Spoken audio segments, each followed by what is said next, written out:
have to change things in this country because we're being suffocated. We're being squashed. People can't survive anymore. They can't live.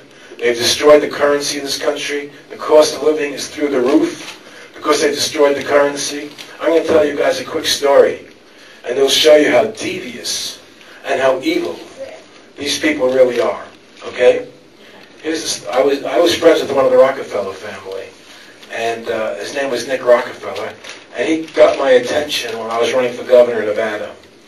And I was saying lots of things that I guess they didn't like, and he wanted to befriend me to try and get me to change over.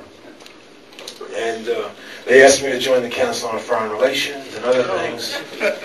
You know, offered me to build the Baywatch nightclubs, and they would help me do that and pay for everything and all this stuff. And I wasn't into that. And anyway, one night we were talking, and he said to me, "Aaron, what do you think Women's Lib was about?" Women's Lib, what do you think it's about? And I had the very conventional thinking, and I said, Women's Lib was about women having the right to work like men do, and having the right to equal pay with men, and I think it was a woman's rights issue. And he looked at me and he said, "You know what? You're an idiot." And he was joking when he said that. He was laughing. I said, "What was it about then? What do you think it was about, you know?" I said, "Aaron, we, the Rockefeller family, financed the whole Women's Lib movement. You understand that?" I said, "No, I didn't understand it then, but I understand it since you told me." And he said, "Why do you think we financed it? Why do you think we promoted it in all the newspapers and magazines and television shows?" And he said, "You know why? Because before Women's Lib, we could only tax half the population." And then he said to me, "You know what the second reason was?" And I said, "What?" He said, "Because now, men working and women working, they have to send the kids to our schools. And we get to train the children how to think, how to indoctrinate the children how to think from an early age. I knew it. And we break up the family home. And the family doesn't teach the kid morals anymore. You see, we break up the home. That's what they want. The state to control everybody. And to teach people from a young age how to be controlled, to accept control, without thinking twice about it. Think back to the Social Security number. When that was first made law, it said right on the card, not to be used for identification. Right on the card. That's what it said. It doesn't say that anymore, does it? Right. They do things in increments. Like the frog in the pot. You know about that? Yep. Okay, so you take that frog, for the people who don't know, you take that frog, you throw him into a pot of boiling water, he's going to jump right out. But if you put him into warm water, and you slowly turn the heat up, he stays there till he boils to death. Well, we're the frogs. And we're boiling to death. We're here. And they control us. President Bush is now trying to get powers to put, and he has it already, some of it, to put Americans in jail indefinitely. That means life. Without a trial, without a jury, without anything. American citizens. How much more are we as a people going to allow? When are we going to stand up and say, I'm not going to take this crap anymore? When are you going to do that?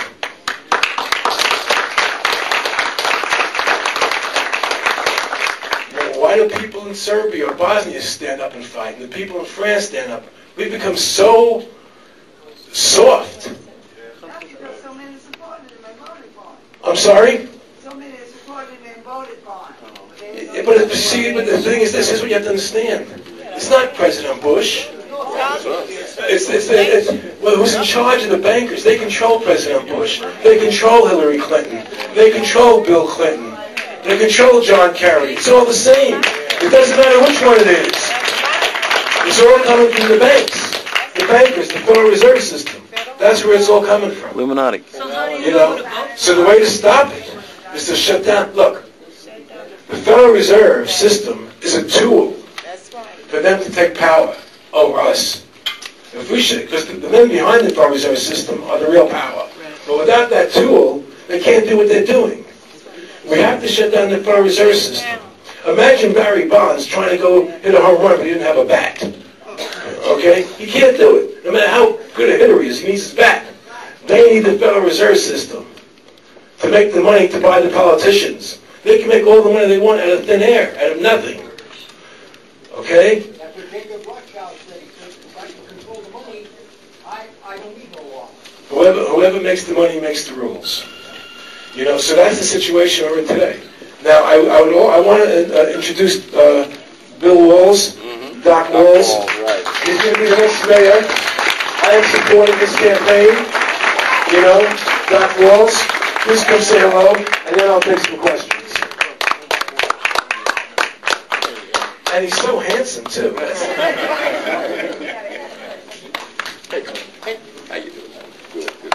I understand the theater is asking us to dismiss because... Oh, really? Yeah, they have another showing, and we want people to see this movie. This is my third night here. I was here Friday, I was here yesterday, and I'm here today, and it's always good to look into the faces of people who care about our freedoms, who care about America, and just to know that you are willing to come out and see a movie like this, and that you're going to go home and tell all of your family and your friends about this movie, and urge and encourage everybody to come and see it, because that is the only way this movie will ever get to general release throughout the United States of America. It's important that people see this movie and understand that we're at the same point that we were at in 1774 when 13 colonies decided that they didn't want to be controlled by a foreign entity. We're at that same position. We have to make choices. The movie said it best. Resist, resist, resist.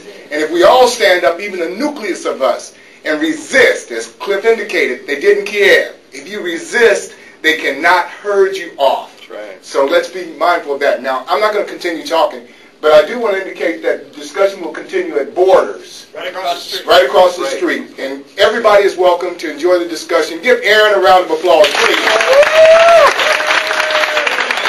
Cliff Kelly, keep it going with Cliff Kelly. Guys like Grant Smart, Paul DeVito, and that's what it takes.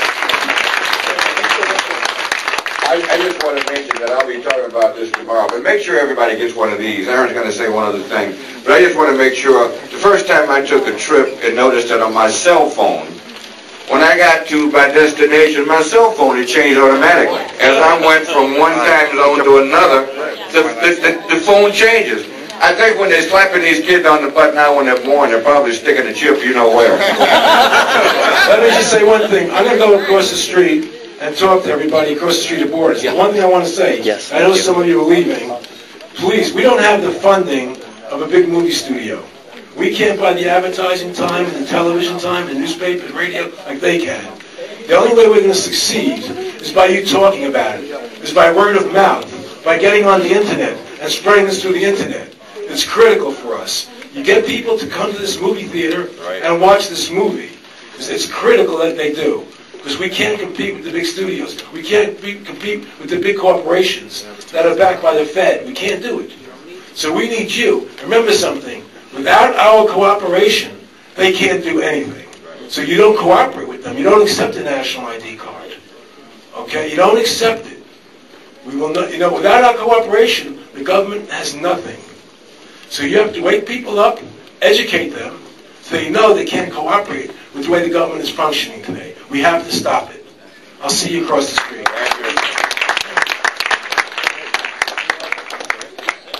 You know, Fox News says 83% want this or whatever. You don't know what the reality is. It doesn't matter. You have rights as a person. So secure your rights and stop cooperating with the government when they're taking your rights away. Don't allow them to do that. And what we have to do is get millions of people together who are willing to stand up and say, I'm not going to take this anymore. You can't do this to me. You're my servant. I'm not your servant.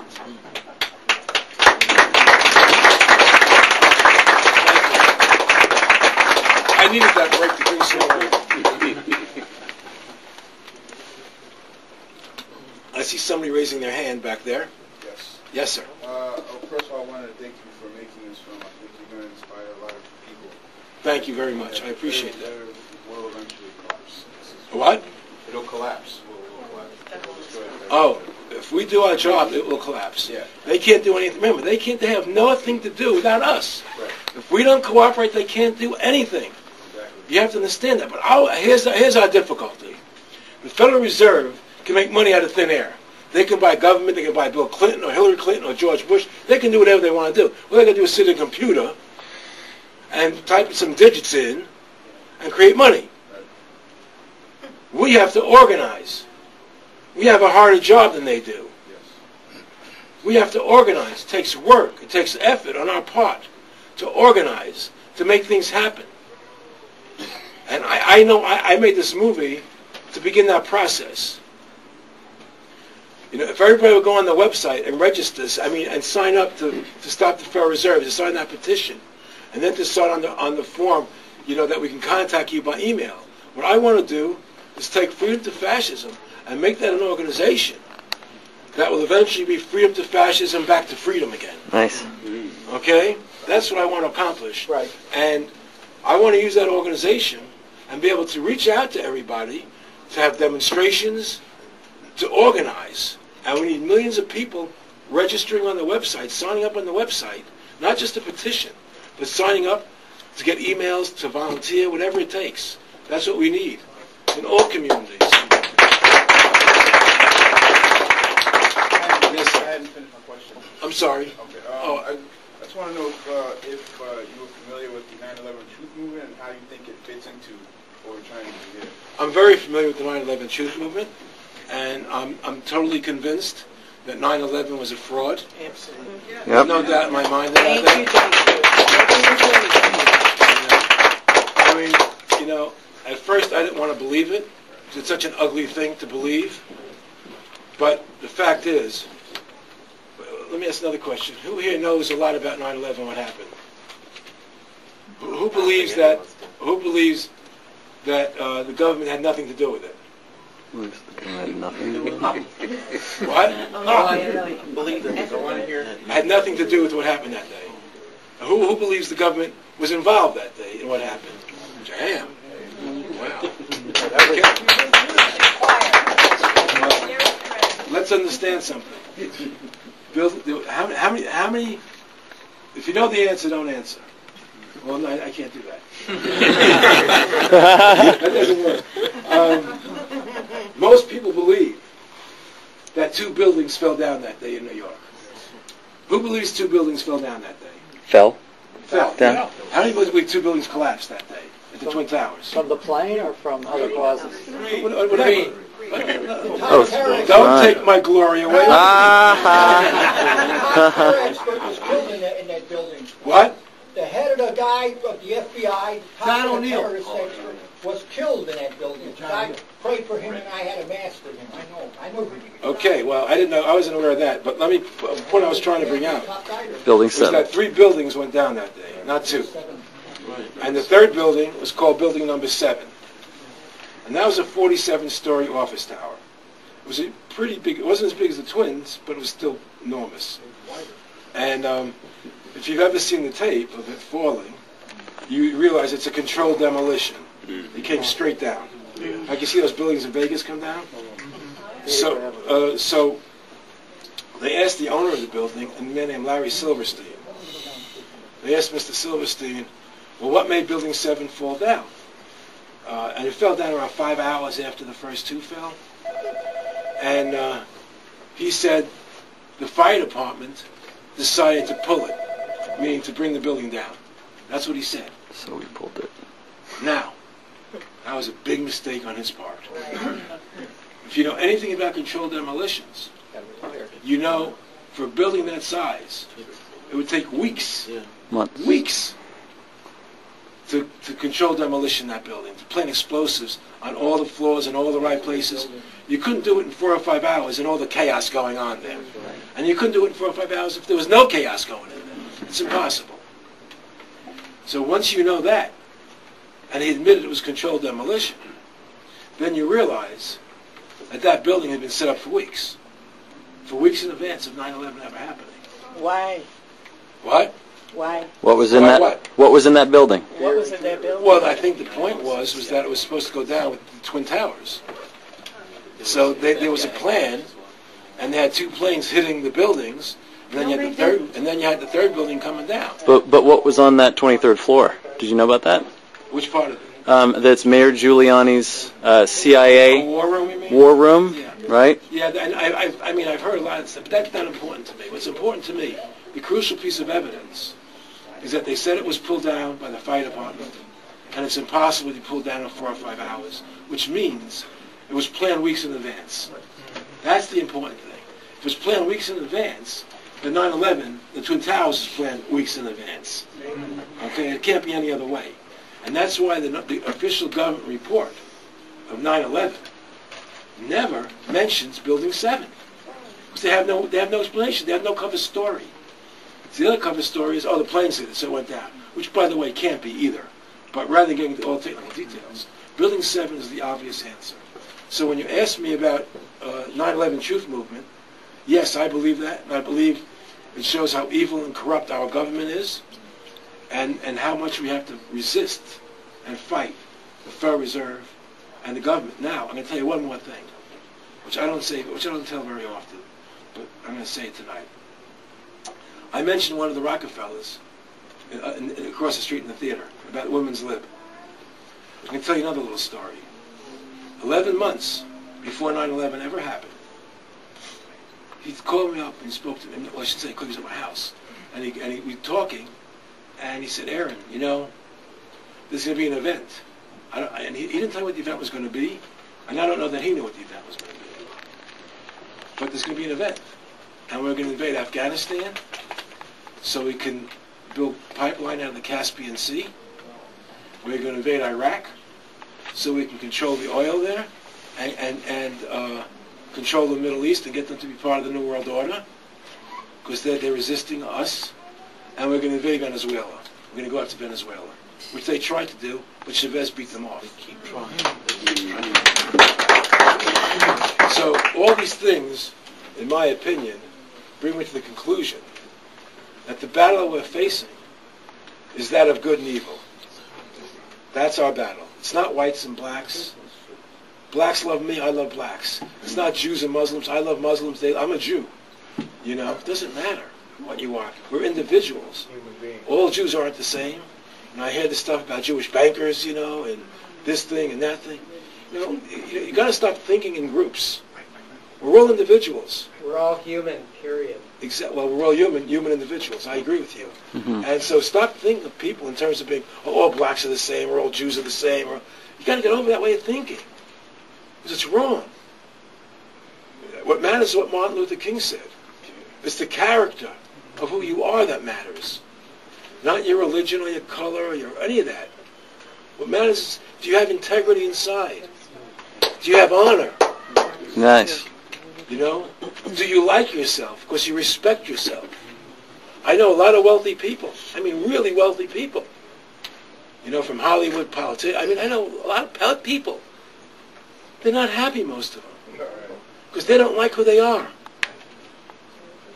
I'd rather have no money and like myself than have $1 billion and not like who I am. Okay? You have to, and to like yourself means you have to respect yourself. And to respect yourself means you have to behave in a fashion that you would respect if you saw somebody else doing that. It's standing up and being true to your nature.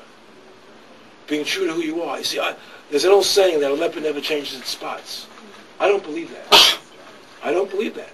I believe we all have character that can be molded like a piece of clay. Nice. And if we choose to mold our character to be a certain way, we can do that. And how I know that? Because I've done it. Yeah. I wasn't always this kind of person. And when I was a kid, I was pretty rotten. I was. I did a lot of bad shit. You know, and I did. And I can look back now and say to myself, you know, I'm not embarrassed by it. Because all that stuff I did led me to where I am today. It's part of the path we go on. You see? So it's critical that you don't berate yourself for things you've done in the past. It's all part of growing up. But it's also important that you shape your character to be something you could admire, or you would admire in somebody else. And then you like yourself. Because you can look in the mirror and say, no, I'm pretty good, I'm okay. I treated that person nicely today. I stood up for the right things. So that's just my own personal philosophy. So I just wanted to share that with you. Yes, sir. When King got killed, a lot of those fires that was dead on the west side was dead by the police. I happened to be in a store when they threw a firebomb in there. Really? I seen them coming up the alley, and I bagged up. I hid behind a big column just like that, and that firebomb come through there, exploded, fire went everywhere. So you're saying that they created the riots? No, they created all the fires. Well, I can tell, that's interesting you said that. Because that day, when Martin Luther King was assassinated, my nightclub was opening in Chicago that very day. And nobody came because of the riots and the fires. And eventually, my nightclub burned down too. Wow. And I always thought it was them that did that. You know, because they didn't want me having this nightclub. And so it's like now they don't want me on the air, talking on television. Yeah. So I believe in the Waco incident when the man said that they threw a bomb. Oh. I was in the store by myself. Well, I totally believe you. And what happened in Waco, I mean, I know what happened there. I'm 58 years old. You're 58? I was in the store called Howard Style Shop. When I went to the alley, I seen the police coming up with the riot gear and all like that. Right.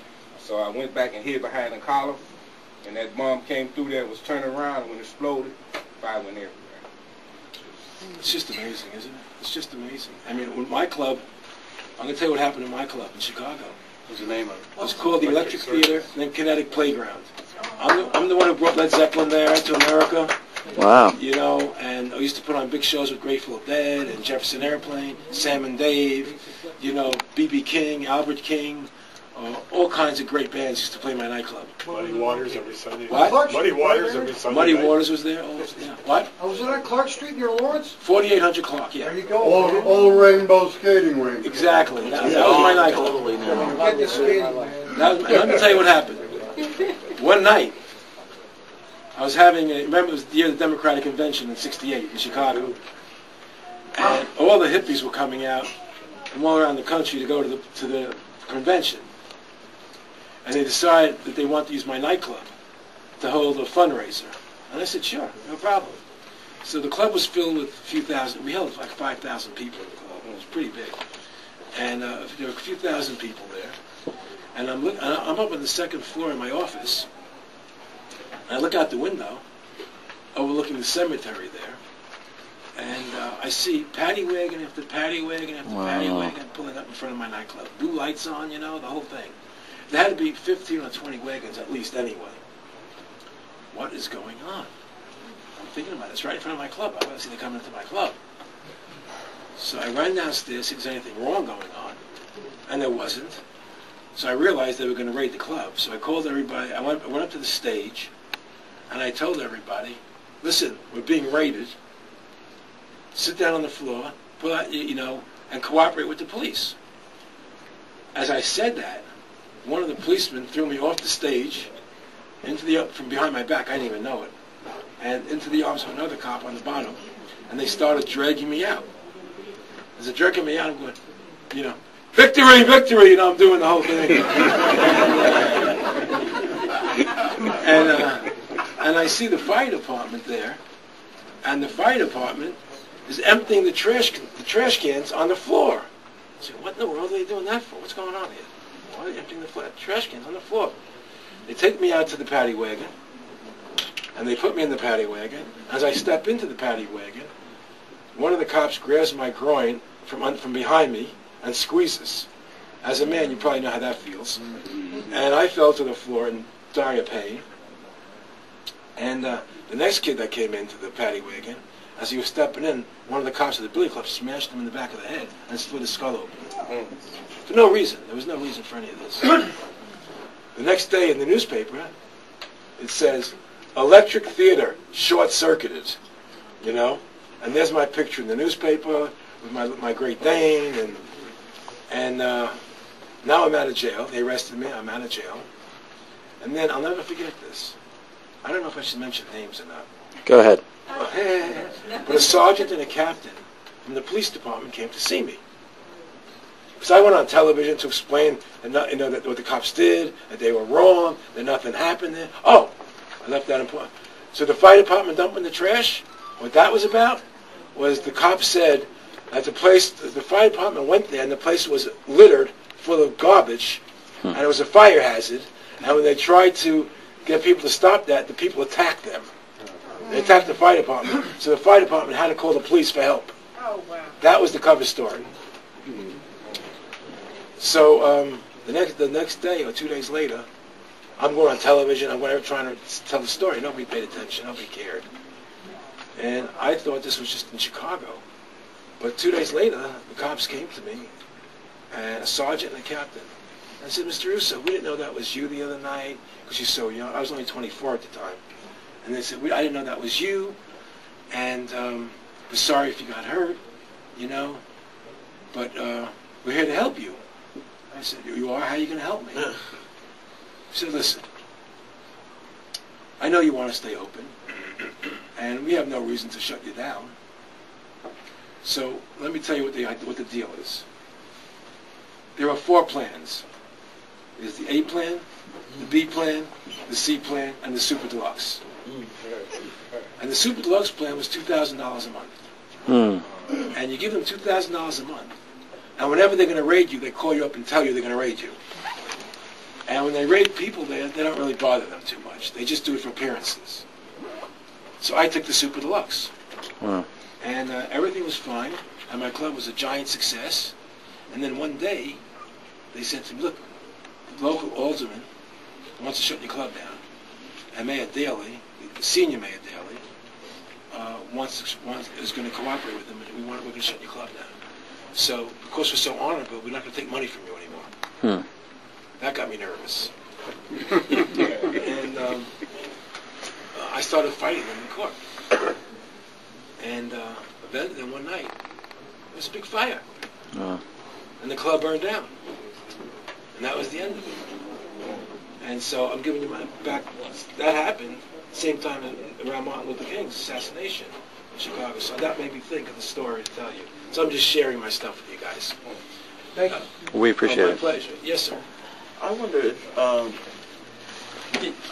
just wondering because I'm thinking about your film and the Who Killed the Electric Car and the Inconvenient Truth. I'm wondering and then I know that Michael Moore has a film coming out about the healthcare system later on in the year. Did you all talk, or does it, or is it just that all of this is coming out now? It's just the time. I've never spoken to any of those 3 people, those 3 movies, never in my life. You know, I had this movie to make because I felt this is the truth about America, and I wanted to let American people know how it really works. Because they're deluded into thinking it's Republicans and Democrats. And they all hate each other. If you're a Republican, they hate you. If you're a Democrat, they hate you. And it's so stupid. It's just the other 2, but the ones that are out now, they all sort of really tie in a sense, to what you're... Well, in the sense that they're social issues. Yeah. But it's different. My movie deals with the root cause of the problem. Right. You know, theirs deal with the symptoms of the problem. Right. That's the difference in the films. And... if it wasn't for Michael Moore, my film would never would have been made. He was a trailblazer. Yeah. And I thought he made a good movie. You know, even though I didn't agree with it all, you know, I thought he made a good movie. As a filmmaker, I respected what he did. But the reason that film got so much attention from the press and the media, because that film played in to the polarization of America. You see, bankers want that. They like when the Democrats and Republicans are fighting, because nobody's paying attention to that. They like keeping things focused that way. And so while Michael made a really good film as a filmmaker, I think what he did wasn't really catching the right issues. You understand? And so that's why my film, they're not going to let it on the air. Nobody will interview me. No television station will interview me. Mr. President. They won't let it out.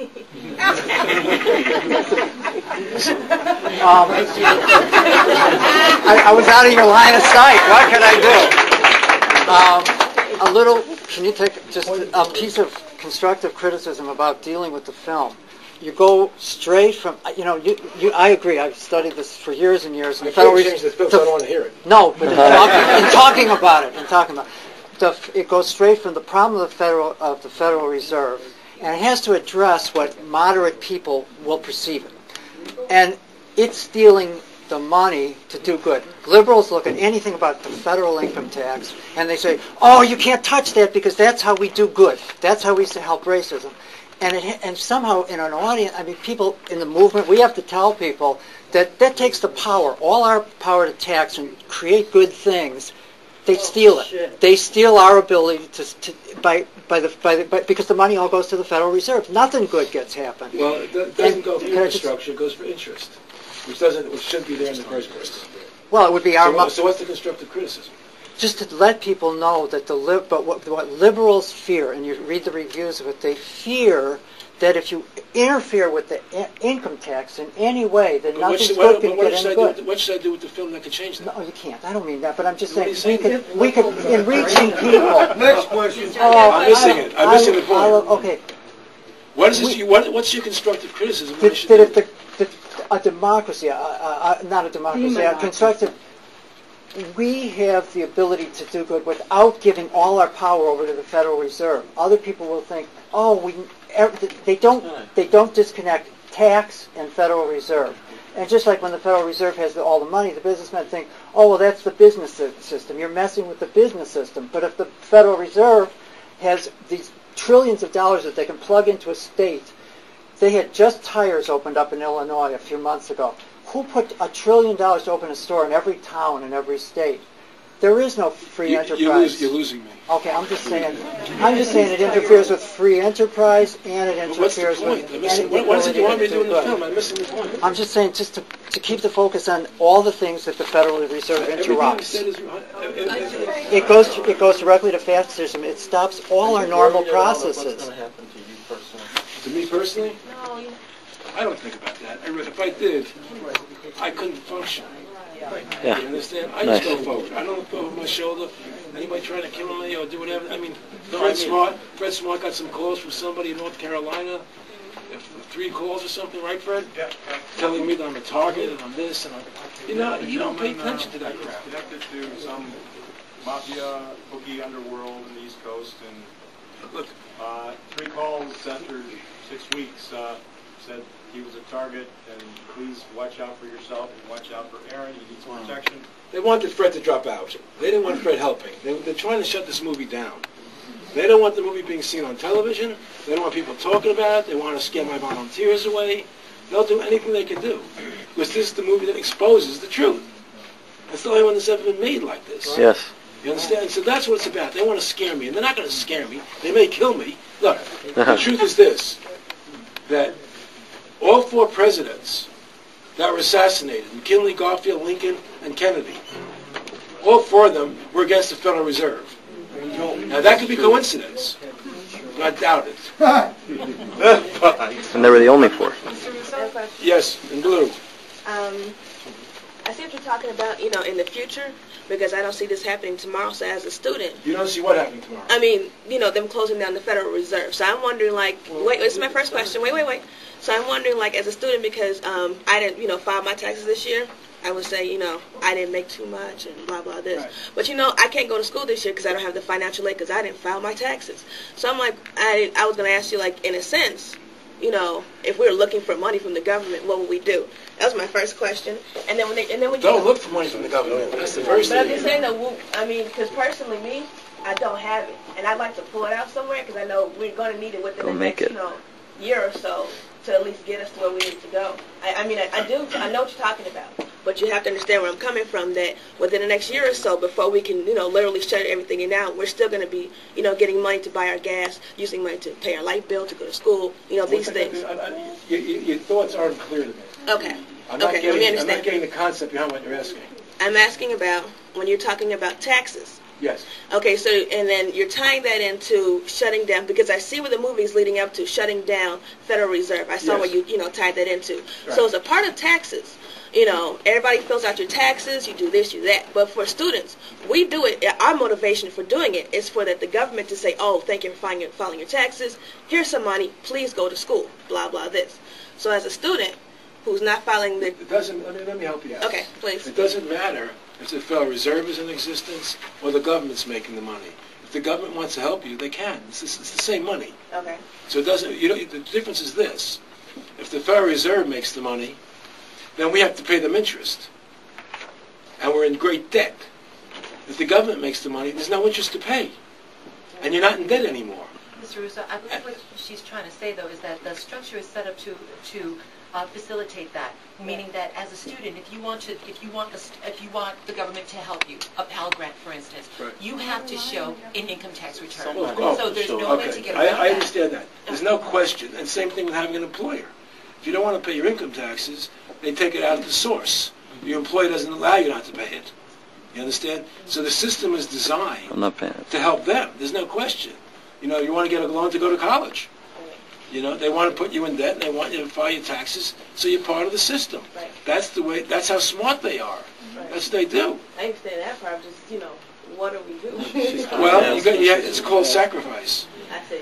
It's called sacrifice. I mean, the truth is that look what the founding fathers did to get away from England controlling them. Yes. Look what we have to do to get away from the Federal Reserve controlling us. I mean, it's just sacrifice. There's no denying it. That's not easy. But there's no question that the Federal Reserve can be shut down in a matter of weeks. Oh, I believe it. I'm just glad you came out with this. I've been, you know, what if we got rid of money? Wouldn't we all be great? Congress has the ability, the legal authority, to shut them down. But then my next question ties into that. Actually, I have two more questions. When you talk about the chips, what about vaccinations? Because I've always, when they first came out with that little implantation for, you know, track your kids, I was like, what the hell? So they could just track you and then, oh, look, you were there for that murder that night. We tracked you right here. Right. You know, I was like, hell no. So then, I mean, what about vaccinations and, you know, implanting people without them knowing? Aren't you afraid of that? And then my third question, before you go off, is, you know, once we do get off and once we do shut the Federal Reserve down, you know, what will happen to the value system? Because I've heard rumors about, you know, about the Social Security number being backed by the money system being backed by, you know, human bodies, and not actual gold, and that the gold was actually stolen, that there is no more, and that's why they were creating money out of thin air. There is no more. Right. So but once we shut down, you know, saying the Federal Reserve, you know, place. What will happen to the value system? How we, What do you mean the value system? You mean like the money system? There's no more money, so I say. No, somehow I'm not coming across to you. Okay. Yeah. The government, whatever the Federal Reserve does, the government can do. Okay. Without interest. I see. So if you get rid of the Federal Reserve, doesn't mean there's no money anymore. It just means you're not paying interest on the money anymore. They're creating it. We own the money. How many times have you heard it doesn't matter what the debt is because we owe it to ourselves? People say that all the time, but we don't owe it to ourselves. We owe it to them. You understand? So by getting rid of the Federal Reserve, we're now eliminating all the debt, and we get to take our gold back. Because all those guys should be hung by their feet. Okay? So what has to happen is we get rid of the Federal Reserve System. It's what Abraham Lincoln said in the quote in the movie. It's the government's greatest creative opportunity. We no longer have to be slaves to money, but we can embrace it and do good for mankind. The problem will be is if the government prints so much money that there's a massive inflation and they destroy the value of the currency. But as long as you have a gold standard behind it, that won't happen. Like between 1800 and 1910, the price of a loaf of bread didn't go up for 100 years because it was all steady. You had a go-back system. Whatever money was printed was backed by something real, and there was no inflation. Today, people don't know what their future's going to be. People are nervous. They're anxiety-ridden. That's why you drive in your car, hey, you know, and they yell at each other. So everybody's like uptight. Everybody's nervous. People can't relax anymore because they're worried. They can't pay their bills. You know, that's because of the Federal Reserve System. And so, and they're going to take it further into slavery, complete slavery. All right, that person keeps raising his hand. Yeah, I've been waiting patiently. Not patiently, you've been doing this. Well, hello, Mr. Russo! Impatient. I'm over here! I want to know if you could expound on the concentration camps, if you've heard of that, the 600 concentration camps around the country, Project Rex 84. What's happened is the government is paying Halliburton, I think $585 million to build detention centers around America to put people. And they say it's for immigration problems. What? Infowars.com. Oh, yeah. Prison Planet. Yeah, I mean, you can go on the web, on Google, and go to Alex Jones' site, and you find out, just put in Halliburton detention centers, and it'll come up on Google. Yes, sir. It seems like the least respected, or one of the least respected, talk louder, please, is elected officials. And I think we have to get to the meat of the matter. The ones who took it away from us, to those elected officials. We have to get back to these elected officials and demand what they stand for instead of wishy-washy. I mean, we got the biggest wishy-washy in the United States. Federal officials aren't wishy-washy. They don't care about us. They're working for the bankers. We have to... We're wishy-washy, not them. What? We have to make sure that these elected officials know our concerns. Because they just keep on doing it and doing it. Yeah, because they're controlled. That's the point. I agree with you. That's what the whole point of Freedom to Fascism is. That's why I asked you to join, so we can set up millions of people together to take on this battle. So what we need is to build the numbers. And that's why I ask you to tell everybody about this. Spread the word so people know. Go on the website and sign up. You know, sign up to sign the petition to shut it down, and also sign up 2 things. Sign up so that we have your name and your email address, you know, that you want to be part of this. And those 2 things. And then when we have the right amount of numbers, you'll hear from me. Believe me. I have big plans. Nice. You know, I don't want to give them all away. Who's a cop in here? Anybody federal cop in here? I'm a soldier. Somewhere. I'm a soldier. Are you a federal I'm a Army reservist. Army reservist. And I'm paid to at least... I was actually talking to the white guy with the bald head. Who was raising his hand. Are you working for the federal government? No, Okay. but I do want to add something. Please talk louder. About the wishy-washy thing? Yes. Part of it is because a majority of Americans have been immunized from thinking for themselves. And when someone in this country starts thinking independently, you're immediately labeled as a communist, a Nazi, extremist, a fanatic, whatever. And liberals are going to hate you, conservatives are going to hate you, but I don't care. We shouldn't care. We should be standing up for what we believe, and I thank you for putting that in the film. Thank you. I don't care what they call me. You know, it's like what Sherry Jackson said in the film. She said, they call us extremists, they call us tax protesters. I don't care what they call me. Just show me the law. Yeah, it doesn't matter what they call you. That's just part of their propaganda. You see, they have to demean people, to label people. Look, a lot of the reviews, I'm going to tell you something. A lot of the reviews that came out, like you just saw the movie.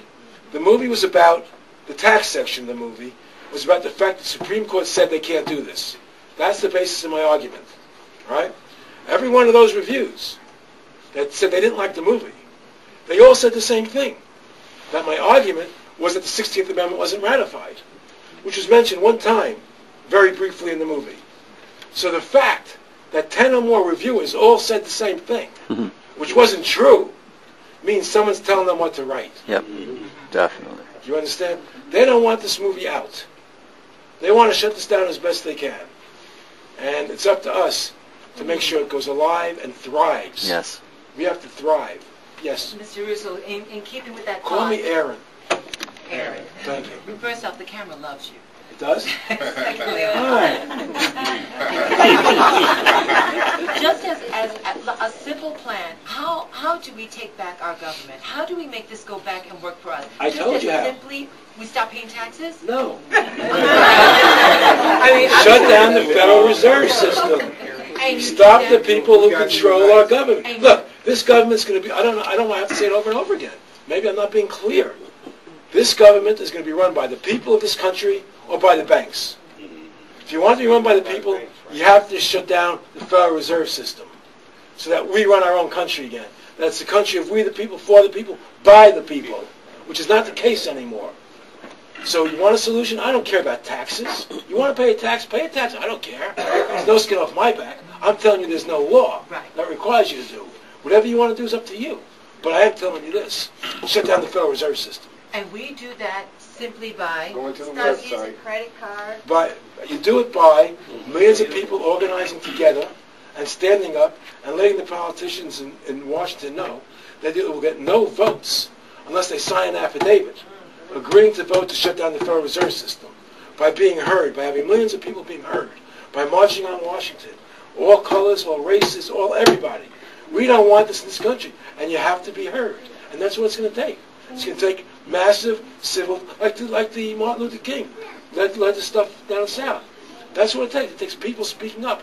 We're not going to be slaves anymore, and we want to shut down the Federal Reserve System. And one thing it's going to do for sure is waking up the rest of the people in America to what the truth is. You understand? That's what it's going to take. Can we do a Boston Tea Party? You know, like I'm up for it. taxation without representation. That's what we did the Boston Tea Party for originally. So we're I have no tax problem. without representation still, for now. Look, I'm up for doing a lot of things. So we can throw. I don't want to talk about them yet. Let's watch Fight Club. Look, I'm with you. There's lots of ideas and lots of plans. But the truth is, we can't execute anything until we have the numbers. Mm-hmm. We need the people first. Once we have the people, watch what happens. There'll be massive, massive demonstrations. Would there be a way for us to know, for you to update us on how these things are going? I told you to sign up on the website. That's how I update everybody. Yes, sir. Aaron, you got to, in Chicago, you got to be very careful because we don't know if they got spies here or So what they're going to do. You know what I'm saying? And, you know, people get hurt. You got to be careful. Don't let the darkness overtake you. And what Patrick Henry said is the truth. Give me liberty or give me death. Yep. And I'll fight. And we'll all fight together and stand together. Awesome. Just spread the word to everybody. That's what it's going to take. Spread the word to people in other cities. New York, Los Angeles, Detroit. Spread the word. Let people find out about this. Spread the link to the website around.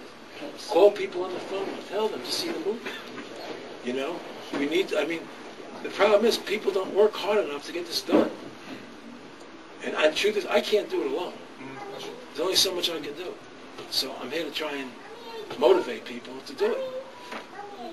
With all your research with the experts, how shielded is who owns those shares of the Federal Reserve? No one knows who owns them. And what do the experts speculate on where those, as a private corporation, those shares may be held? Well, we know that it's incorporated in Delaware, and as Congressman Paul said, it's private. Nobody knows who ons the stuff, and they keep it. Belgium. Could they subpoena the Fed? How? How? Belgium. That's where the computers at. You know, everybody would love to know. They say, well, the member banks own it, you know, but that's just a cover answer. Yes. Hi. Hi. Nice to meet you. What's your name? You're cute. My name is Carrie. Hi, Carrie. You are too. I am too? Even my blotchy face? You know, I'm taking this medicine, and it's making my face kind of blotchy and pimply from the medicine, so I'm a little bit embarrassed by it. So I'm sorry about that, like my movie. I appreciate that you took the time to make this movie and that you basically put it out there yourself. Will you give me a massage tonight for that? Maybe lock on your back. You didn't put it. What I'm trying to get at here, though, is speak up. We can't hear you. Okay, my concern is with the RFID chips and the national ID card. Why don't you stand up? Sure. I want to know what can be done in refusing the national ID card. Where can we go? I know I'm going to get in trouble when I say I don't want this. I want to know if there is already people in place that will be able to help the public. Well, let me put you this way. It's going to come in your driver's license. I know. So it means you can't drive with a driver's license. And that's 2 years from now. You don't need one. Okay? And I expect to have millions of people driving without driver's licenses. Okay, so there's nothing they can do about it. That's why I keep saying, let's organize. Let's make this happen together. So they do it in your driver's license because they know you're going to do it that way. Oh, I need a driver's license. I can't drive without it. Bullshit. You know how to drive? Does a license make you drive better? No. By the way, a license is bullshit. Okay, let me tell you something. Nice. It's It's a privilege granted by government. The truth is, you have a right to walk, you have a right to ride a bicycle, you have a right to ride a horse, you have a right to drive a car. The difference is, when you drive a car, it could be dangerous for other people. So, what you need is a certificate of accomplishment that you know how to drive, but you don't need a license. So license means they're giving you a privilege. Right. Screw that. You get a COA, Certificate of Accomplishment. I can now exercise my rights. I'm a good enough driver, I can exercise my right to drive. You're not giving me any license, because I have a right. And stop, you need a license. What do you need a license to open a hardware store for? What open a beauty parlor? You need a license for that? No. Nope. You need a license to give a massage? No. What's all this license crap? It's how they control you. Right, so you know what I'm saying? Aaron. Exactly. Also, the Catherine Albrecht, who was in the film, she's going to be at Transitions Bookstore. Excuse me, this isn't a promo for Catherine yet. If you want to know more, she's going to be at Transitions Tuesday. Yeah, she'll be a transition. She's really 1,600 she's brilliant about the chips. What day? Tuesday? Tuesday at 7 o'clock. night at Transitions 7, Bookstore. Transitions. I have a question. North Avenue and Southport. I gotta take some other questions. Didn't you want to ask a question? Somebody over here? You did. Okay. I was at Transitions when you first came to the film. Right. I am from St. Louis, and I spoke with you about bringing the film to St. Louis. I almost wore my fingertips off trying to reach you to see what we could do to bring the film to St. Louis. I had a phone number from some guy, and it's like, are there really team players here, or are we going to get this moving forward? Well, here's what you have to understand. It takes money. It takes money. I understand. Every city you go to takes money to open the movie. Right. Okay. So we already had the theater. But do you have money for television advertising? Do you have money for newspaper advertising? No, but do you have money for radio? Do you have money for prints? We have a network already. There was no one that let me called back or said anything. I don't That's know. all I'm saying. I don't know anything about that. Okay, honestly. Well, what do we do to move forward? No. Well, hopefully this is going to be a commercial. Series of revelations that got you down. I'm not sure I understand your question. Well, you talked to Rockefeller, right? Yeah. When you were running for governor of Right. And you must have had other conversations. Who told you that, say, the income tax was illegal? I've heard it for years. So I decided to investigate myself. I thought they'd make a good documentary to find out whether it's true or not. And that was one of the reasons why I made this movie. So I wanted to find out the truth. And then when I called the IRS on the phone, and I said, guys, I'm going to make a documentary about you guys, and I'd like to know where the law is, and I'd like to interview the commissioner. And they said, well, no, you can't interview the commissioner. And we go to the website and you'll see where the law is. And the website was just propaganda and nonsense. I said, hey, there's something wrong here. They refused to answer the people's questions about where the law. If there was a statute written by Congress, they would say, look, go to the books, here's the statute number, and go look it up. Go read it. But they don't do that. So there's something wrong. They go all around the bush, go here, go here. They never give you a straight answer. It's all propaganda. So that's what made me make the movie. And then once I started making the movie, I said, this movie, for me, the IRS and the taxes represent the police state, and I think the movie should continue beyond the IRS. Originally, the movie was called April 15th, The Real April Fool's Day. That was the original title of the movie. And it was 100% about the IRS.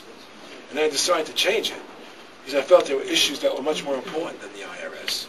And that's why I got into the Federal Reserve and the New World Order and the police state. So that sort of evolved out of all that. Anybody else? Who haven't I called on? Me? Okay, thanks. I have a couple of questions. One of the questions is... one second. Do me a favor. When somebody's asking a question, don't keep your hands raised, because I find it distracting. Okay? Just let the person finish speaking, and then raise your hand. Okay. I'd like to know, why do you support Build Dark Walls here in Chicago? And what is your take on rap music as it affects as a new culture affecting America? Well, it's like this. First, I support Build Dark Walls because he saw the movie, and he said he believes in everything in the movie, and that he would make that part of his campaign. And anybody who recognizes what's happening and talks the truth, I'll support. And so, it's so damn good.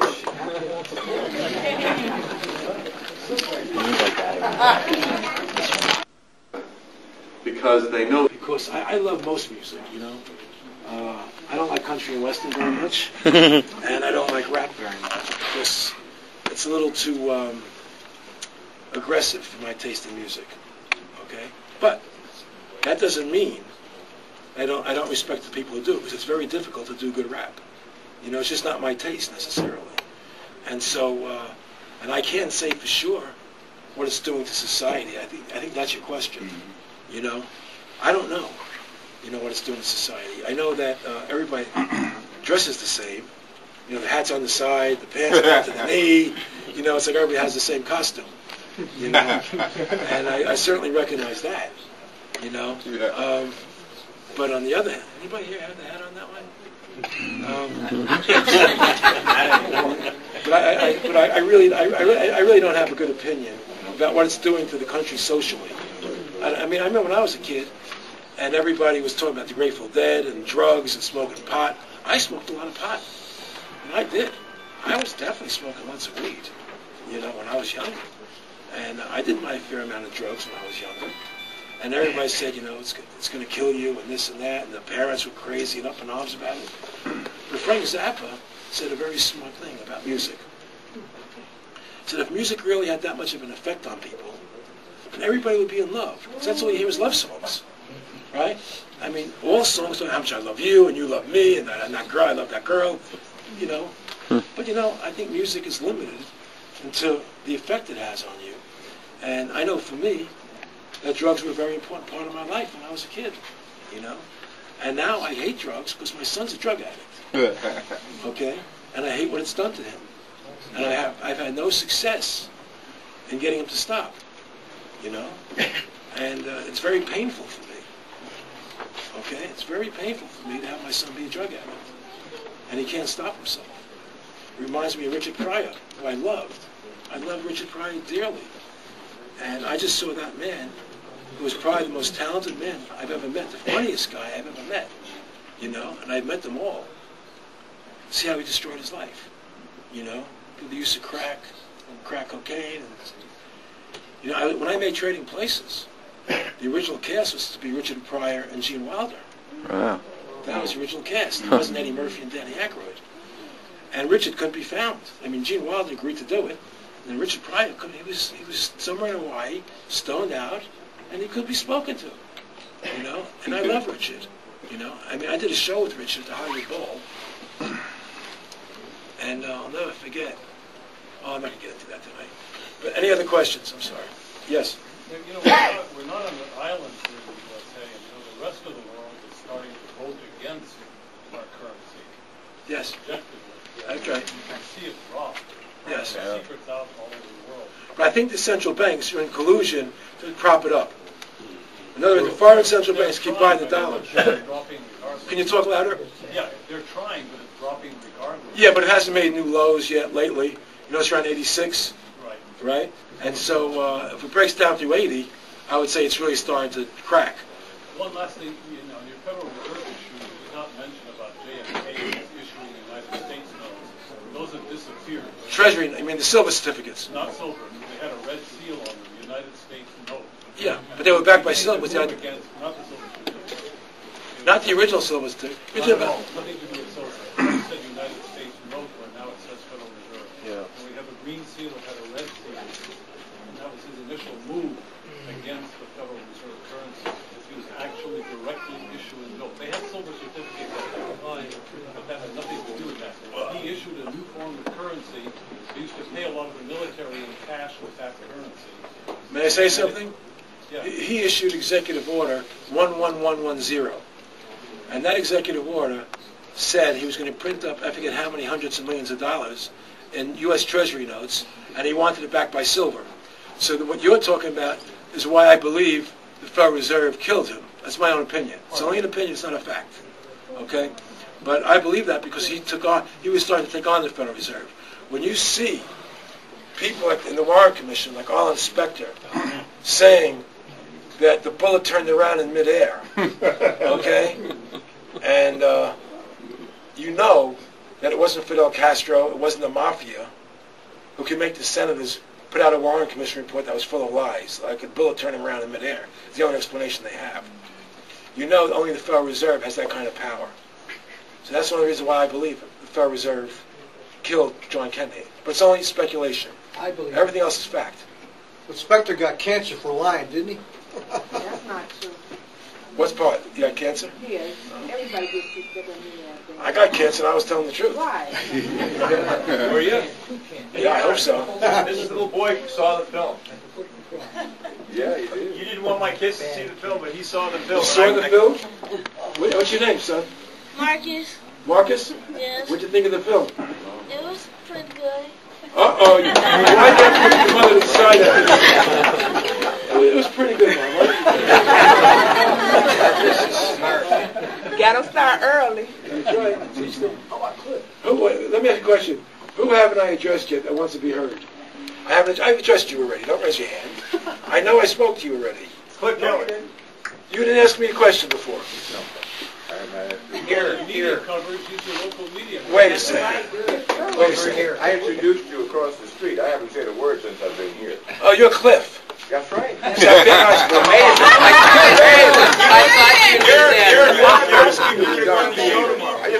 come on the show. You have a lot larger audience. Hey, go up there. In Chicago, I don't need to. You have a lot larger audience in Chicago, as you might know. I had a TV show at one time on cable with, some of you may remember, Sherman Skolnick. And Sherman and I talked a lot about the volumes of the law that never was, and we got all kinds of good publicity on that. So there's a lot of people here that are aware of it. What I wanted to ask you, when you were in Congress, up until 9/11, for 9 months prior to 9/11, there were all kinds of attacks on the IRS. If you remember the Senate hearings with Grassley, and they had all these people coming in talking about how they'd been ripped off and how homes were taken. Yes. In fact, on the front cover of Newsweek, I still have it, they showed the American terrorist, and the American terrorist was the IRS agent. Right. That was the cover of Newsweek magazine. They had all these people, they were dumping on the commissioner, they were kicking his butt. And then, of course, 911 came, and you didn't hear any more about it. But I'm wondering, you know, if all of these people, and there were all kinds of testimony from Democrats and Republicans, of course Grassley is a Republican, and he was the main guy just kicking their butts, yet now we've heard nothing about it. They had one other thing, just last year. You're not thinking that 9/11 was done to shove the criticism of the IRS? I'm not sure what the situation is.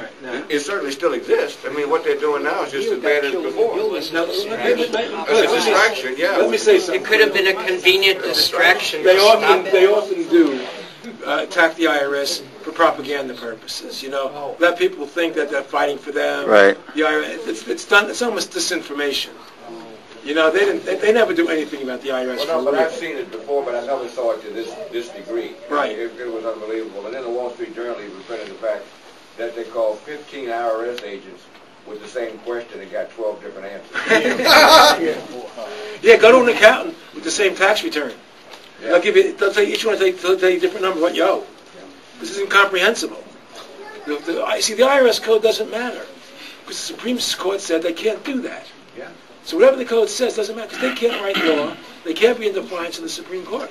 And that's the whole crux of the argument. And no one's ever brought that out before. You know, they always go into the interpretation of the IRS code and this thing. Once you get to the code, forget about it. It stops before the code. They don't have the authority from the Constitution or the Supreme Court to do it. End the story. And there's no statute written. End the story. Mr. Russo, briefly. Call me Aaron. Aaron. Thank you. Absolutely. You have a bigger stomach than me. He's a doctor. I know. That's what I was talking about. I've been heavily... He wants me to be healthy, but look at that stomach. I'm teasing you. Come on. I am guided to tell you something, and I don't understand what it's going to lead to. But all words have numerological values. Words? All words, all acronyms have numerological values. Right. And you should come up with something that is titled SRI, which is the reverse of IRS. I don't understand what you will come up with. Well, I do. I got the answer.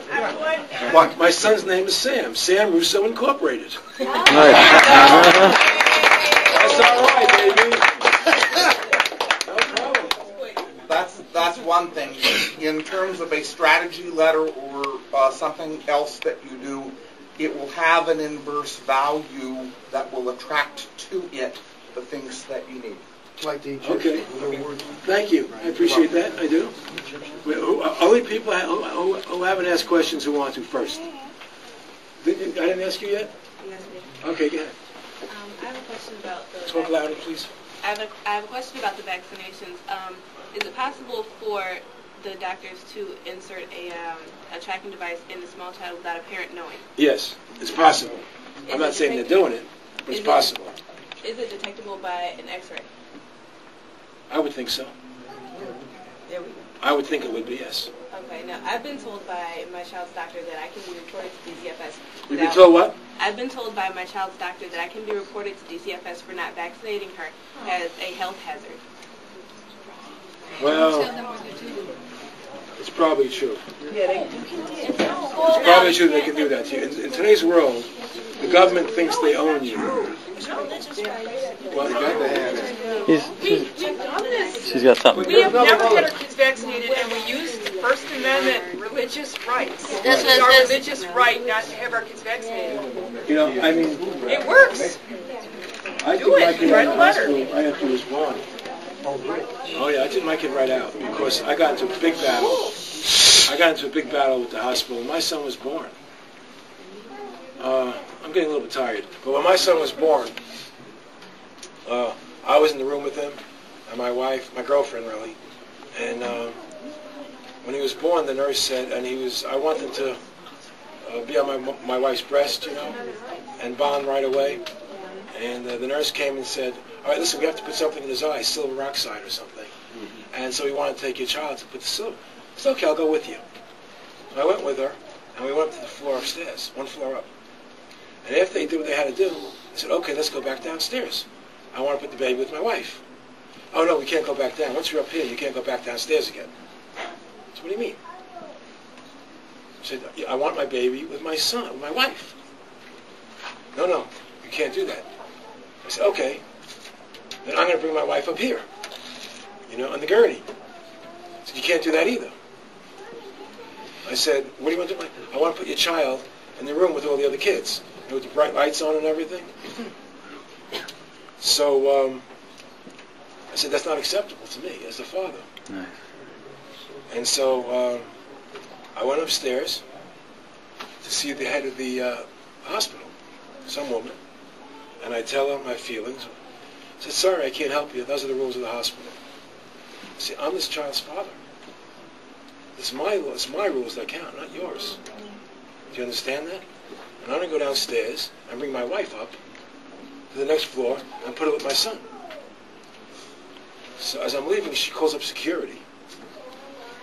And I go downstairs to see my wife on the second floor. And I put on one of those green aprons around it, you know, over my side, a suit and tie on. And I put one of those things on. And I'm wheeling her to the elevator. And I get to the elevator, and in the elevator are 6 big bruisers, you know, who are looking for me. Then they don't know that's me. Right?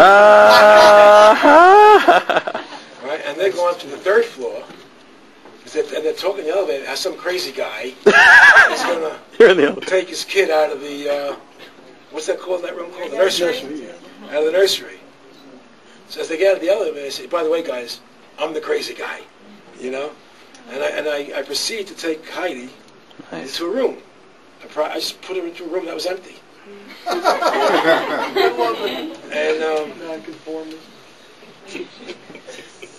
now I go out, and I go to the nursery to get my kid. And when I get there, these 6 big guys are there, you know? They look like the guys in the movie at the IRS building who try to stop me. And they said, listen, you can't go in there. I said, I'm going in there. said, you can't do that. We have to stop you. I said, okay, I'll tell you what. I'm going to go back to the room where Heidi is.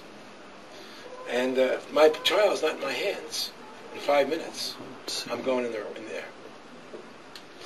The nurse comes into the room a few minutes later. Says, Mr. Russo, you have to understand the rules of the hospital. And I said, no, you have to understand the rules that I'm the child's father. And I'm in charge. You're not. And I want my child with his mother. I don't want him in a room with bright lights on with a bunch of screaming children to be the way he walks into this world. I want him sucking on my wife's breast and being comfortable and warm. And, she said, you can't do that. I said, okay, then I'll go out there and go into the room. She said, wait, don't go out there yet. Don't do anything. She comes back 5 minutes later. She says, listen, we can't let you do it. I said, okay, I'm going out now. And I said, I'm going to tell you one more thing.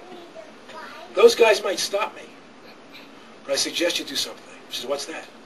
I suggest you move all those children away from the class that they look into. Wow. Because they may stop me, but I guarantee you, people may be going through that glass. And I wasn't a little guy, and I was strong. I said, people are going to be flying through that glass. So start moving the children so they don't get hurt. And then we'll see what happens.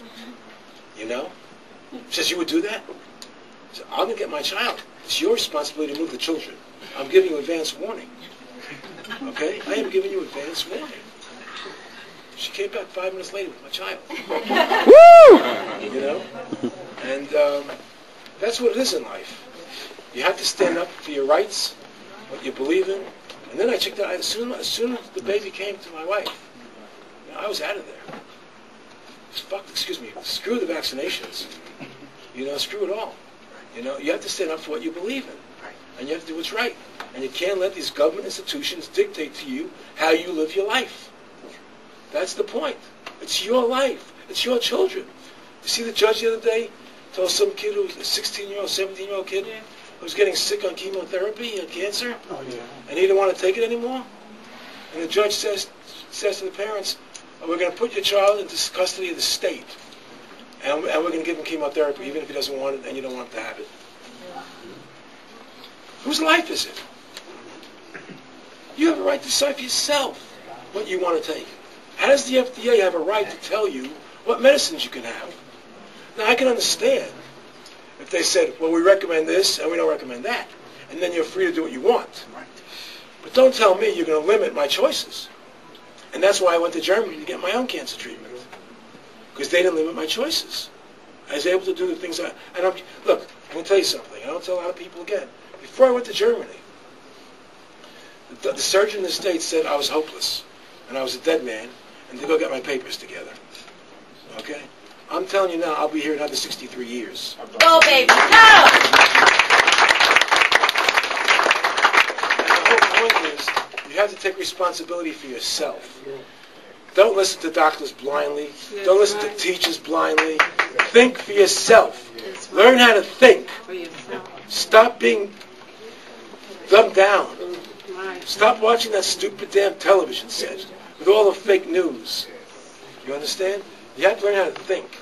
That's what's critical. All right, I'm going to take one more question. Who haven't I asked? Who? Is there somebody? Haven't I spoken to you already? No? Have I spoken to you already? What's this? No. I don't have my glasses on. Oh, the store closes in 30 minutes. What? Absolutely. Absolutely. I'm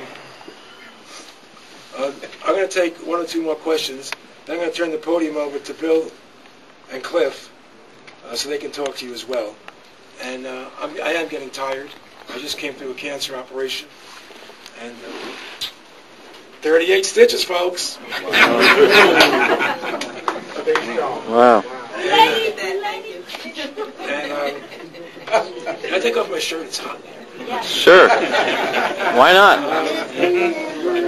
You know I'm very serious. But that's a felony. But I like to fool around. You understand that? I have a sense of humor. I like to fool around. Now, do me a favor. Everybody raise their hand who wants to ask a question who has not been addressed tonight. 1, 2, 3. You weren't addressed already? No. 4. Okay. 5. You weren't if you spoke before. Yeah. What? I said something about the vaccination. All right. 1, 2. Wait a second. This is going to take the next half hour. 1, 2, 3, 4. It's too many. Not really your question. Okay. You with the camera. What is it? Okay, good. So, have you done any research on being a sovereign citizen? Do you know much about that subject? I know that in America, all citizens are sovereign. Okay, so that's what I know. I mean, it may not function that way anymore, but that's how it's supposed to function. Next question. So I'm going to have to move through these quicker. Yes? You talk about now watching TV and all that jazz. There were people 10 years ago who knew about this. And Sure. Because they were reading Edward Griffin's book, Creature from Jekyll's Island, which Right. I read and before I heard anything about this. Plus, I was getting on my Page said volume 1. Will it be a volume 2? Oh, yes. There'll be a volume 2 and a volume 3 and a volume... Until the last volume is going to be Freedom to Fascism, Back to Freedom. When we get that, that's when I'll stop. So as an aspiring screenwriter, do you think I should just forget about writing fiction and only do, or is there a way to do fiction and still incorporate what you want to say subtly? That depends where your heart is. That's up to you. That's a personal decision. Wait a second, let me get rid of this. Hello? Hello? Who's this? You're on the air.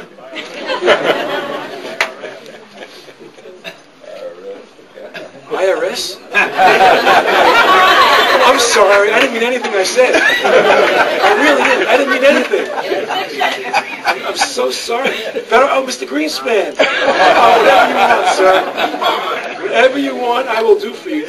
I'll lick your feet, I promise you. It's not a problem. You want sex with me?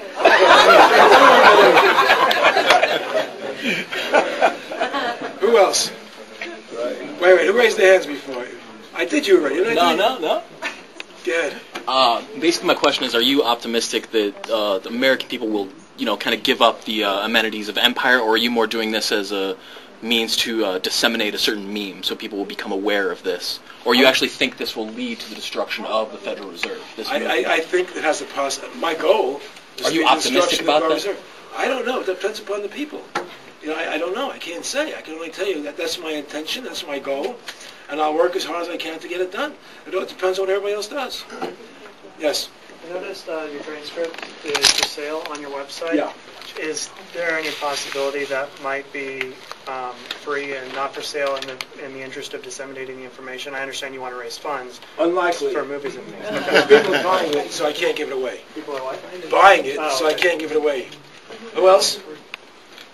Is that a more accurate What? that you quote $50,000 to bring it to a theater in another city, or could you give them a little more? It depends on the size of the city. Okay? New York was a lot more than that.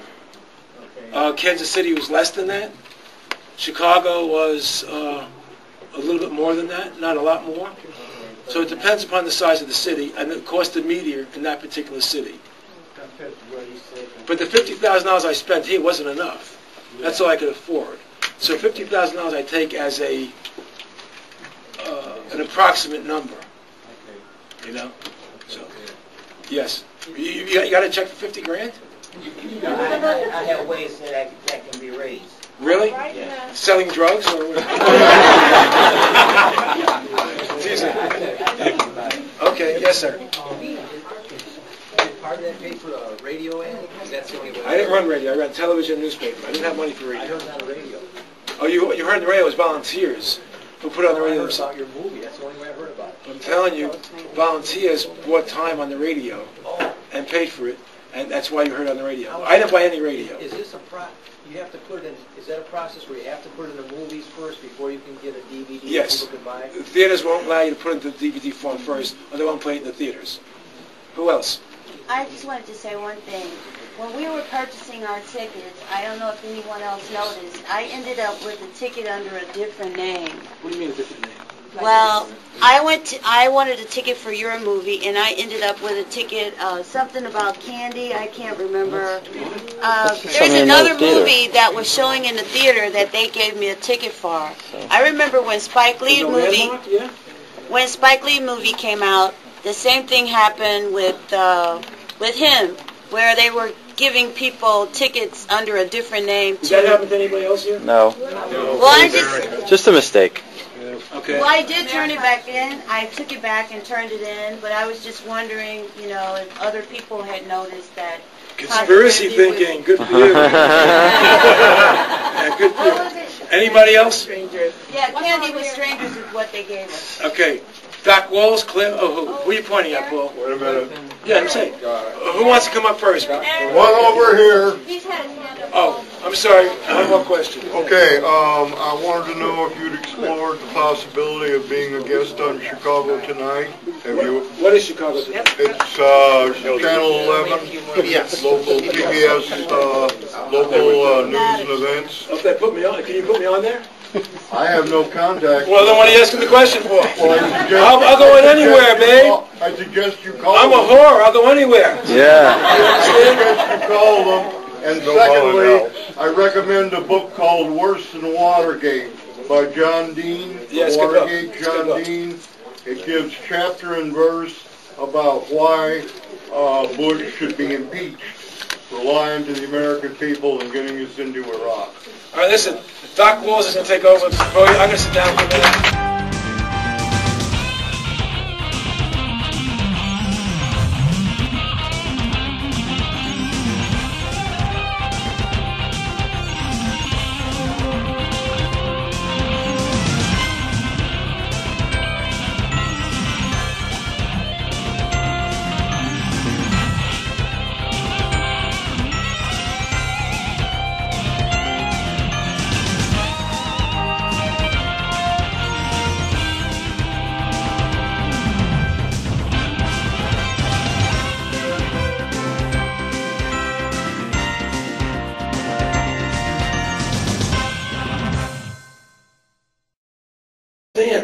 It's not President Bush.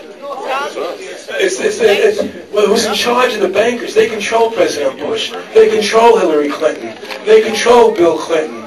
They control John Kerry. It's all the same. It doesn't matter which one it is. It's all coming from the banks, the bankers, the Federal Reserve System. That's where it's all coming from. Illuminati. You know.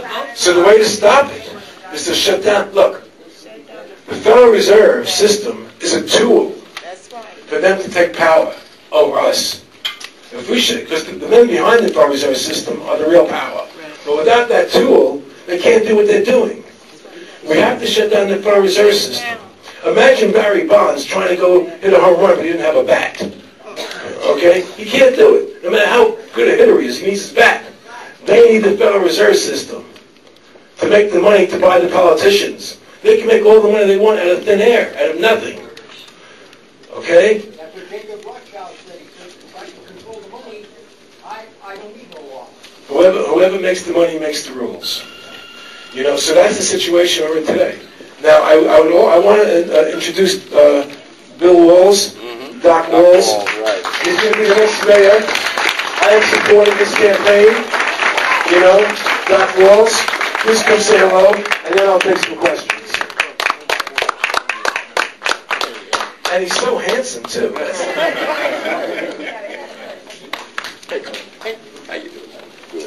I understand the theater is asking us to dismiss because... Oh, really? Yeah, they have another showing, and we want people to see this movie. This is my third night here. I was here Friday, I was here yesterday, and I'm here today, and it's always good to look into the faces of people who care about our freedoms, who care about America, and just to know that you are willing to come out and see a movie like this, and that you're going to go home and tell all of your family and your friends about this movie, and urge and encourage everybody to come and see it, because that is the only way this movie will ever get to general release throughout the United States of America. It's important that people see this movie and understand that we're at the same point that we were at in 1774 when 13 colonies decided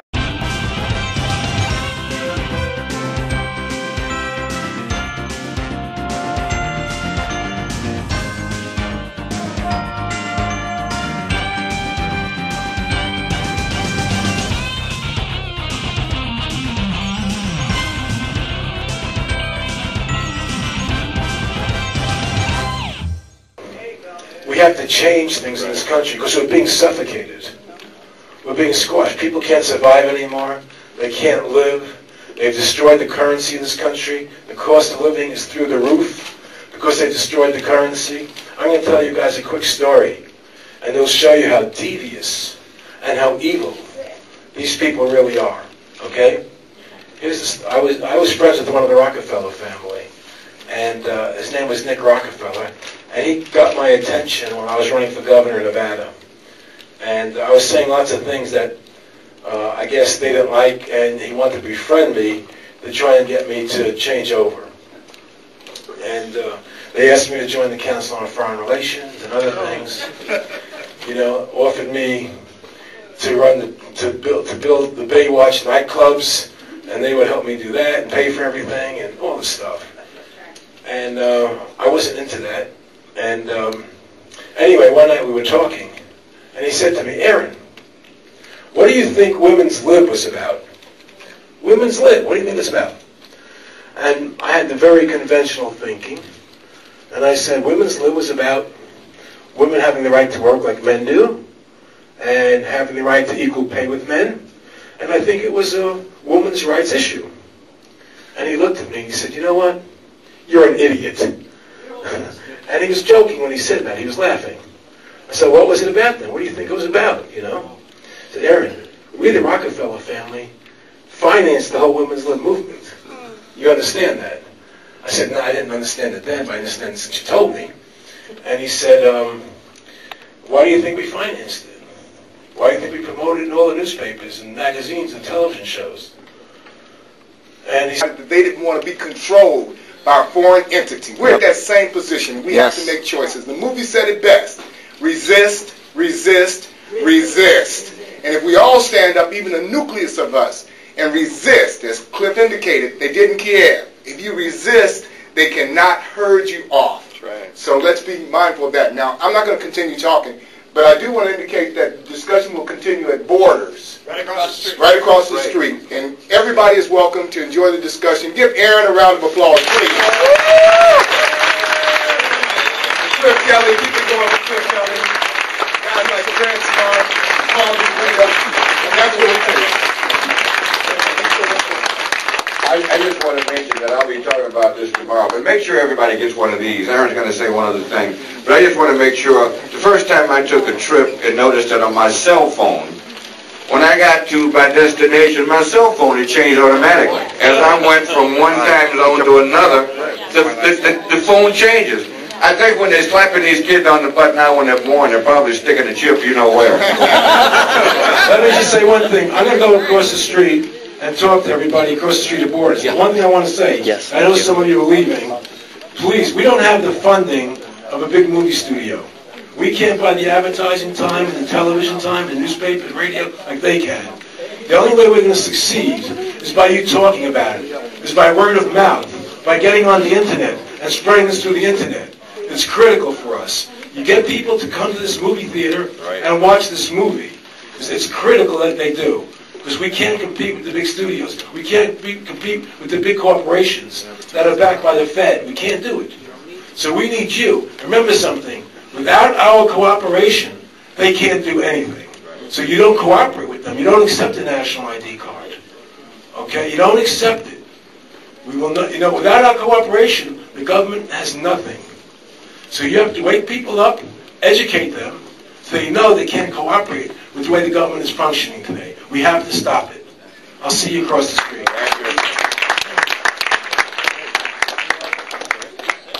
You know, Fox News says 83% want this or whatever. You don't know what the reality is. It doesn't matter. You have rights as a person. So secure your rights and stop cooperating with the government. And they're taking your rights away. Don't allow them to do that. And what we have to do is get millions of people together who are willing to stand up and say, I'm not going to take this anymore. You can't do this to me. You're my servant. I'm not your servant.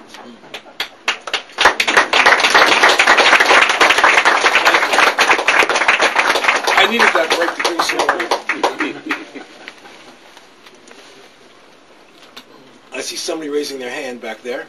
Yes. Yes, sir. Okay. First of all, I wanted to thank you for making this film. I think you're going to inspire a lot of people. Thank you very much. I appreciate that. The world eventually collapse. What? It'll collapse. We'll collapse. Oh, if we do our job, it will collapse. Yeah. They can't do anything. Remember, they have nothing to do without us. Right. If we don't cooperate, they can't do anything. Exactly. You have to understand that. But here's our difficulty. The Federal Reserve can make money out of thin air. They can buy government, they can buy Bill Clinton or Hillary Clinton or George Bush. They can do whatever they want to do. What they got to do is sit at a computer and type some digits in and create money. We have to organize. We have a harder job than they do. We have to organize. It takes work. It takes effort on our part to organize, to make things happen. And I know I made this movie to begin that process. You know, if everybody would go on the website and register, and sign up to stop the Federal Reserve, to sign that petition, and then to start on the form, that we can contact you by email. What I want to do is take Freedom to Fascism and make that an organization that will eventually be Freedom to Fascism back to freedom again. Nice. Okay? That's what I want to accomplish. Right. And I want to use that organization and be able to reach out to everybody, to have demonstrations, to organize. And we need millions of people registering on the website, signing up on the website. I said, you know why? Because before women live, we could only tax half the population. And then he said to me, you know what the second reason was? And I said, what? He said, because now, men working and women working, they have to send the kids to our schools. And we get to train the children how to think, how to indoctrinate the children how to think from an early age. I knew it. And we break up the family home. And the family doesn't teach the kid morals anymore. You see, we break up the home. That's what they want. The state to control everybody. And to teach people from a young age how to be controlled, to accept control, without thinking twice about it. Think back to the Social Security number. When that was first made law, it said right on the card, not to be used for identification. Right on the card. That's what it said. Doesn't say that anymore, does it? Right. They do things in increments. Like the frog in the pot. You know about that? Yep. Okay, so you take that frog. For the people who don't know, you take that frog, you throw him into a pot of boiling water, he's going to jump right out. But if you put him into warm water, and you slowly turn the heat up, he stays there till he boils to death. Well, we're the frogs. And we're boiling to death. We're here. And they control us. President Bush is now trying to get powers to put, and he has it already, some of it, to put Americans in jail indefinitely. That means life. Without a trial, without a jury, without anything. American citizens. How much more are we as a people going to allow? When are we going to stand up and say, I'm not going to take this crap anymore? When are you going to do that?